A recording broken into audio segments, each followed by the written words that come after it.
नमस्कार दोस्तों, पीके एजुकेशन में आपका स्वागत है। तो चलिए तो नेक्स्ट क्लास देखते हैं हम एचएचएम में। आज क्लास नंबर 4 है अब ये वाला वीडियो में।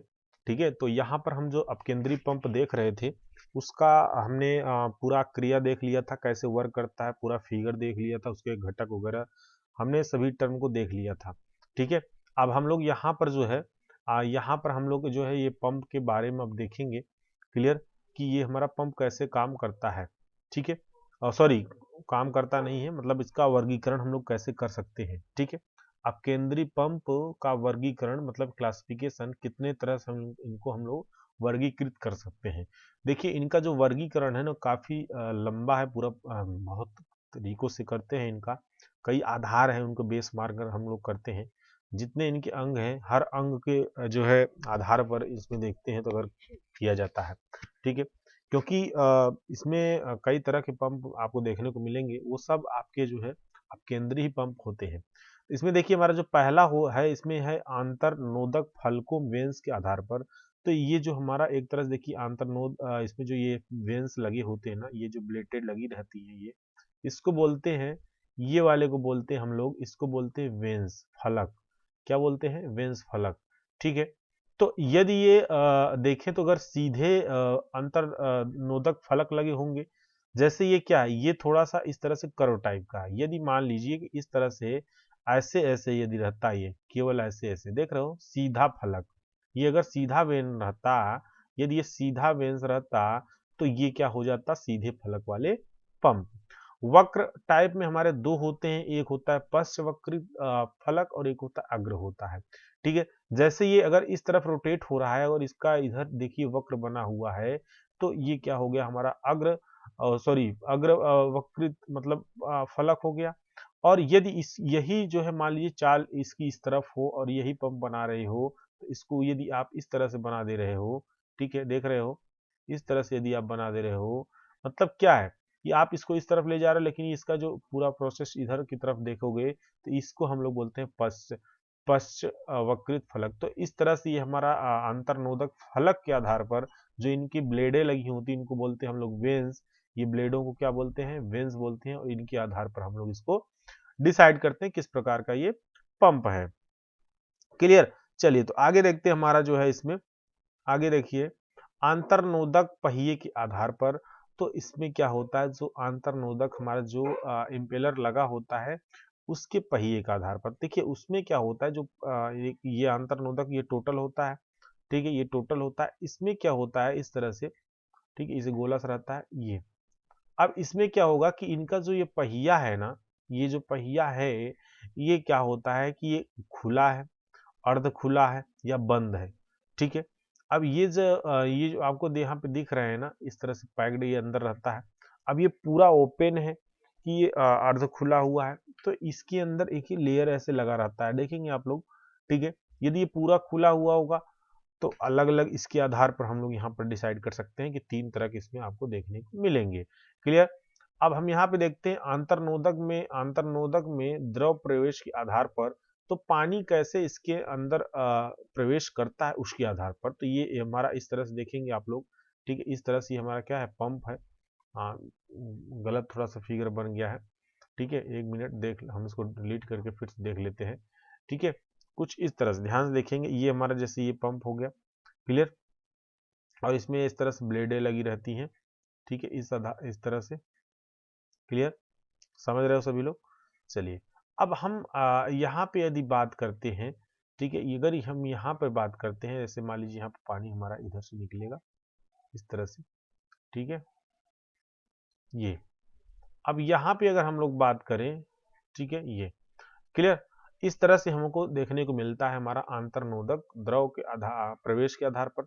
एक और प्रवेश वाले पंप, तो यदि एक साइड पर यहाँ से प्रवेश करेगा पानी, ये देख रहे हो पानी जो प्रवेश करता है यहाँ पर साइड से, तो यदि यहाँ एक साइड से करे, ठीक है, यदि एक साइड से करेगा तो उसको हम लोग बोलेंगे आज एक और प्रवेश वाले पंप। यदि ये दोनों तरफ से, भाई एक एक तरफ ये हो गया, एक तरफ इधर पीछे से हो गया, ठीक है, जब दोनों तरफ से पानी एंट्री करेगा तो उसको दोनों प्रवेश वाले पंप हम लोग कहेंगे। बाकी सभी प्रक्रिया वही है, सब कुछ प्रक्रिया वही सेम है, समान है। क्लियर? चलिए चौथे नंबर पे हम लोग इनको जो वर्गीकृत करते हैं वो है हमारा आंतरनोदक में द्रव प्रवाह के आधार पर। ठीक है, तो हमारा एक तो ये आई में जो हमारा पानी घुस अंदर गया, एक तो उसके आधार पर था। अब ये जो पानी एंट्री कर रहा है भाई, ये पानी जो एंट्री करेगा वो ब्लेड पर जाएगा जो हमारे वेन है।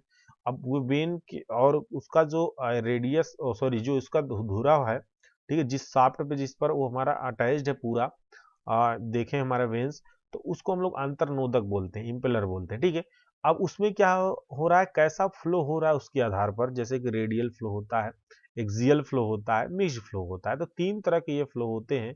तो इनके आधार पर ये डिसाइड किया जाता है कि अंतर्नोदक के आधार पर कि किस मतलब कितने टाइप होंगे। तो ये रेडियल में क्या होता है कि रेडियली जो है फ्लोइंग होती है इसमें, एक्सियल में ऊपर से पानी जाता है, और मिक्स्ड में दोनों रहता है। क्लियर। अब हम लोग पांचवें में अगर देखें तो पंप के अंतर्नोदक की संख्या या पंप अवस्था के आधार पर अगर हम लोग यहाँ पर बात करें, ठीक है, तो इसमें क्या है, single step, multi step pump, stage pump. देखिए सिंगल स्टेज में क्या होता है कि एक ही जो है इसमें क्या किया जाता है कि पंप को अटैच कर दिया जाता है, एक जस्ट एक के बाद एक। मान लीजिए पंप है, फिर एक के बाद एक पंप, एक बाद एक पंप। ठीक है, मल्टी स्टेज में क्या होता है कि जैसे मान लीजिए एक स्टेज ये है, दूसरा स्टेज ये कनेक्ट करके इससे कर दिया जाता है इस तरह से। ठीक है, ये पंप पंप अलग अलग, तो इससे क्या, मान लीजिए हमको पानी की ज्यादा आवश्यकता है, ज्यादा कैपेसिटी लेना है या ज्यादा हेड तक और हाई कैपेसिटी लेना है, वहां पे हम यहाँ पे एक पंप को दूसरे पंप में अटैच कर देते हैं। क्लियर। इस तरह से आवरण के आधार पर अगर हम लोग देखें तो जो केसिंग होती है, जैसे हमने बताया था कि ये देखें तो शंखावर्त आवरण था। ठीक है, वायलुट केसिंग था। इसी तरह से एक वर्टेक्स आता है, एक टरबाइन आवरण आता है। टरबाइन की बात हम वहां पे करेंगे, जैसे आप लोग को दिखाएंगे भी। ठीक है, टरबाइन वगैरह अभी हम पढ़ाएंगे तो उसमें बताएंगे। क्लियर। पंप शाफ्ट की स्थिति के आधार पर, यदि इसमें देखिए ये जो हम पंप अभी जस्ट ऊपर बनाए थे, ये हॉरिजेंटल, इसमें इस तरह से शाफ्ट लगा था। ठीक है, ये और इसमें ये सब ब्लेडें इधर लगी थी साइड पे। ठीक है, ढेर सारी ब्लेडें। क्लियर। लेकिन अगर यही ऊर्ध्वाधर शाफ्ट के आधार पर देखें तो इस तरह से मान लीजिए शाफ्ट लगा हुआ है, इसमें इस तरह से ब्लेडें लगी हुई हैं। क्लियर। इस तरह से समझ गया सभी लोग, इस तरह से। तो ये हमारा जो है ऊर्ध्वाधर शाफ्ट पंप हो गया। कार्यकारी शीर्ष पंप की अगर हम लोग यहाँ पे बात करें, मतलब वर्किंग हेड के आधार पर, ठीक है, तो अब इसमें ये भी डिपेंड करता है वर्किंग हेड का मतलब ये भाई कि जितना कितना ऊपर तक पानी ये पहुंचा सकता है। ठीक है, तो निम्न शीर्ष वाले जैसे कि 20 मीटर तक के अगर शीर्ष आपको वहां है तो ये अलग अलग कैटेगरी इसकी हो जाएगी। मध्यम शीर्ष वाले अगर 20 से 60 मीटर अगर वहां पे आप पानी आपको हेड तक ले जाना है तो आपकी कैटेगरी हो गई मध्यम शीर्ष वाले। हाई में चला जाएगा आपका 60 मीटर से अधिक, मतलब 60 मीटर से अगर अधिक आपको पानी ले जाना है तो आप जो है हाई कैटेगरी वाले पंप जो यूज करो, हाई शीर्ष वाले पंप। ठीक है, समझ में आया। तो ये हमारे जो है क्लासिफिकेशन है। क्लियर। तो क्लासिफिकेशन आपने देख लिया, एकदम समझ में आ गया। चलिए अब हम लोग इसका अंतर देख लेते हैं। तो सबसे ज्यादा इंपॉर्टेंट अगर देखें तो ये है। क्लियर। देखिए आपसे जब पंप से क्वेश्चन, केवल अगर हम पंप की बात करें तो या तो आपसे सेंट्रीफ्यूगल पूछेगा या तो आपको पूछ लेगा कि दोनों मतलब सेंट्रीफ्यूगल या तो रेसिप्रोकेटिंग, और या तो फिर दोनों में अंतर पूछ लेगा। तीन क्वेश्चन यहां से बन सकता है और तीनों क्वेश्चन में कोई एक क्वेश्चन उठा के दे देगा, ये फिक्स है। इसमें कोई नो डाउट, इसमें कोई डाउट ही नहीं है कि क्वेश्चन इससे नहीं बनेगा, बनेगा और अच्छा खासा क्वेश्चन बनेगा इससे। क्लियर। चलिए आगे देखते हैं हम लोग, इसमें डिफरेंस क्या है इसको समझते हैं। तो बहुत अच्छा इसमें आप लोग है एकदम, मैं शॉर्ट में ही इसमें देखो बनाया हूँ पूरा प्रिपेयर करके, आप लोग को याद भी रहेगा। देखिए अब मैंने इसमें एक चीज बताया था, पहले यहीं पे देख लेते हैं। ठीक है, मैंने इसको बताया था कि यहाँ पर जो है हमारा अगर देखें तो इसमें जो है अगर देखें तो हाई हेड के लिए ये था, किसके लिए था, हाई हेड के लिए था। और कैपेसिटी क्या था भैया, क्यू मतलब डिस्चार्ज डिक्रीज था। और इसमें क्या था कि हमारा जो हेड था वो डिक्रीज कर रहा था और हमारा कैपेसिटी क्या था, इंक्रीज, डिक्रीज नहीं भाई, यहाँ कैपेसिटी इंक्रीज हो जाएगा। ठीक है, कैपेसिटी क्या करेगा, यहाँ पर इंक्रीज हो जाएगा। क्लियर। तो यहाँ पर हमारा जो कि ये कैपेसिटी है ये क्या करेगा, यहाँ पर इंक्रीज करेगा। समझ गए सभी लोग। तो ये था हमारा रेसिप्रोकेटिंग पंप और प्रत्यागामी पंप जिसको बोलते हैं, और ये हमारा सेंट्रीफ्यूगल पंप जिसको हम लोग जो है अपकेंद्री पंप बोलते हैं। क्लियर। चलिए दोनों में अंतर देख लें, तुलना जिसको कहते हैं। Comparison between reciprocating pump and centrifugal pump.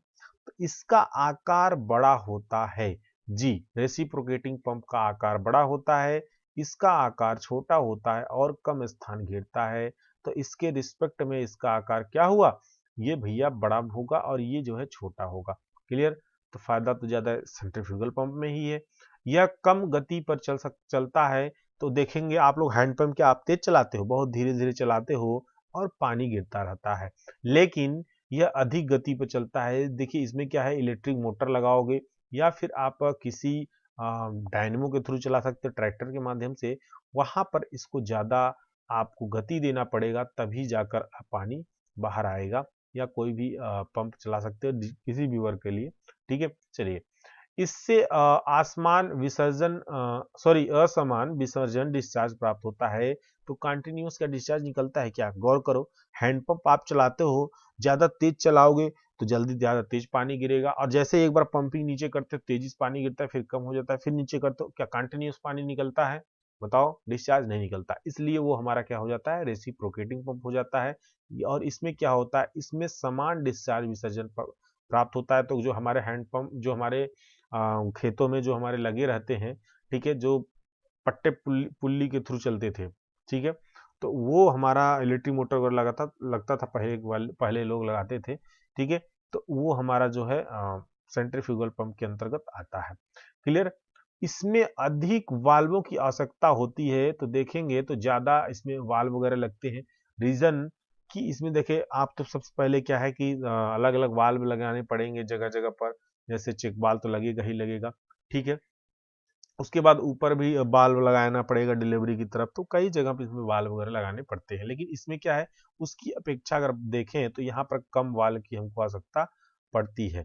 Clear. इसमें प्राइमिंग भी तो कर सकते हो, एक सिस्टम अगर वाल्व मान लीजिए कट गया, खराब हो गया, तो आप प्राइमिंग भी तो कर सकते हो। मैंने कल बताया था, सॉरी पिछले वीडियो में बताया था ना, प्राइमिंग का मतलब यहाँ पे क्या था, पिनहान था। क्या था, पिनहान था।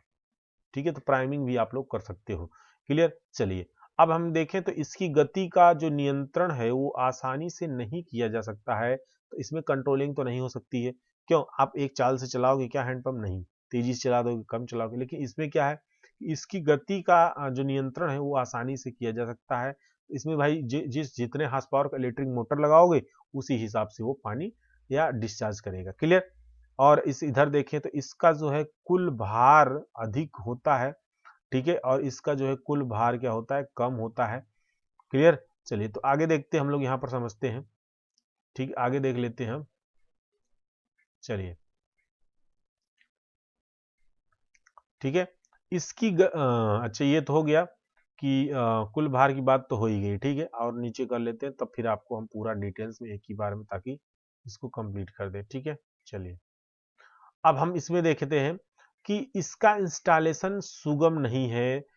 अब ये देखो, इसमें इसमें प्रॉब्लम यही आती है कि पाइप को पूरा निकालना पड़ता है। अगर नीचे की कोई प्रॉब्लम है तो पूरी पाइप बाहर निकालनी पड़ेगी, तभी जाके ये क्या करेगा, ये जो है हमारा मतलब इंस्टॉल भी हो सकता है या मेंटेनेंस भी हो सकता है। ठीक है, इंस्टॉलेशन इसका थोड़ा सा प्रॉब्लम, लेकिन इसका इंस्टॉलेशन ऐसा कुछ नहीं है। नीचे कुएं में कुआं रहता है, इसके अंदर जो है एक लकड़ी का पार्ट डाल देते हैं और इस पर ही मोटर सेट जो हमारा सेट कर देते हैं, और वो बाहर की तरफ जो है यहाँ पर पूरा मोटर वगैरह फिट रहता है, पट्टे के माध्यम से इसको चलाते हैं। क्लियर। इसमें इंस्टॉलेशन मतलब लगाने का कोई विशेष मेहनत नहीं रहता है। चलिए, तो इसे कई अंगों को मिलाकर बनाया जाता है। तो कई इसमें पार्ट वगैरह मिलकर बनाए जाते हैं, और इसमें क्या होता है, इसके अंगों की संख्या कम होती है, तो इसमें पार्ट जो होंगे वो कम होते हैं। क्लियर। अब अगली आगे की बात करें तो इसमें घूर्ण मतलब टार्क जो है देखें तो असमान लगता है। क्लियर। टार्क भाई कहाँ लगेगा, जब वो रोटेट करेगा, जिस पर हमारा पानी जिससे निकलता है। ठीक है, लेकिन इसमें क्या है भाई, इसमें घूर्ण टार्क समान लगता है, तो एक समान इसमें घूर्ण लगेगा, टार्क लगेगा। क्लियर। इनकी दक्षता मतलब इफिशियंसी अगर देखें तो 50 से 90% तक होती है। लेकिन इसमें अगर दक्षता की बात करें, 10वें नंबर पर हमारा सेंट्रीफ्यूगल पंप में तो 75 से 88% होती है। तो मतलब अगर देखें तो उनसे अधिक इनकी दक्षता होती है। क्लियर। ये 98 कर लो भाई, 88 नहीं होगा। क्लियर, इसको 98 कर लो। क्लियर, 98 कर लो, तो 98 कर लो इसको, ठीक। चलिए, तो 11 में अगर देखें तो इसकी आरंभिक कीमत इनिशियल कॉस्ट अधिक होती है, तो अगर आप खर्च इसका लगाने की बात करोगे इनिशियल, वो अधिक आएगी, क्योंकि आप अगर कोई भी पंप लेते हो तो उसके लिए आप देखो अगर, तो इसके लिए क्या करना पड़ेगा भाई, पूरा हैंड पंप पूरा जैसे पूरा सेटिंग पूरा करना पड़ेगा, लेकिन इसके लिए जो है ज़्यादा कास्ट की आवश्यकता नहीं पड़ती, फिर भी पड़ती है आवश्यकता अगर देखें, ठीक है, आज के समय में। क्लियर। चलिए, 12वें नंबर पे अगर देखें तो इसके रख रखाव मतलब मेंटेनेंस में अधिक खर्च आता है। क्लियर, इसके रख रखाव और में अधिक कम मतलब कम से कम ही खर्चा, लोग इसको हम देखते हैं अपने से भी बना लेते हैं, ठीक है, एक्सपर्ट होते हैं गाँव वाले। क्लियर। तो ये हमारा जो है इनमें डिफरेंस था दोनों में। भैया अगर ये 12 में से आप अगर 5-6 भी लिख देते हो ना एग्जाम में, तो फिर जलवा ही जलवा है। क्लियर। तो जरूर लिख के आइएगा आप लोग, ठीक है, और एकदम अच्छे से पेपर करके आइएगा। आपका ये जो एचएचएम है, मैं 2 ही चैप्टर अच्छे से पढ़ा दूंगा, तो एकदम समझ लो कि आपका पास हो जाओगे, फिर अच्छे नंबर लाने के लिए आगे पढ़ाऊंगा, ठीक है, आगे भी पढ़ाऊंगा सब, लेकिन भाई 2 नंबर पाने के लिए मतलब 2 चैप्टर एकदम क्लियर करके तब आगे बढ़ूंगा। तो लास्ट के 2 चैप्टर पहले पढ़ाऊंगा, उसके बाद फिर स्टार्टिंग से। क्लियर। चलिए, तो आई होप ये समझ में आ चुका होगा आप सभी लोग को। क्लियर है। चलिए, देखिए छोटा छोटा वीडियो इसलिए बना रहे हैं ताकि आप लोग जल्दी जल्दी कवर कर ले, ठीक है, बड़े बड़े वीडियो में उसी फंसे रहते हैं लोग। यहाँ पर एक एक टॉपिक अलग अलग रहेगा, तो भाई आज ये टॉपिक पढ़ना तो उतना वीडियो अपना पढ़ लिया। क्लियर, समझ में आ गया सभी लोग को। चलिए, तो आई होप ये समझ में आ चुका होगा, तो हम फिर क्लास को इसको एंड करते हैं, और नेक्स्ट वीडियो फिर हम लोग कल देखेंगे, ठीक है, आपको एक नेक्स्ट वीडियो भी प्लेलिस्ट में मिलेगी। क्लियर। तो वैसे कोशिश रहेगी 2-2 वीडियो देने की। क्लियर। चलिए, तो ओके, बाय बाय।